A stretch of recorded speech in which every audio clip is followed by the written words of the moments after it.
Nanggaling nga ni kami sa Jones Bridge noong nakaraang araw. Kahit ilang ulit na kami nakapunta dito ay hindi pa rin kami nagsasawa. Napakaganda naman kasi ng mga tanawin dito. Napaparelax at perfect na pang-refresh ng isip. Ang daming pagkain sa paligid. Ikaw na lang ang mamimili kung anong gusto mo. Pero dahil tight budget lang kami, juice muna ang binili namin. Nakakulay ng dragon fruit pero ibang-ibang lasa, napakatabang.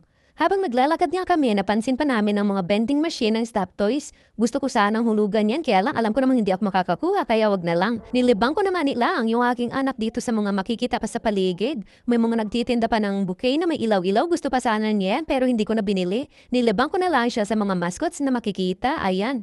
Marami diyang mascot sa unahan pero hindi na kami nagpa-picture. Balak pa kasi namin bumalik dito kasama naman si Kuya Makmakat ang aking hipag at aking mga pamangkin. Ito nga lang yung nirenta ng aking pamangkin na si Yexel.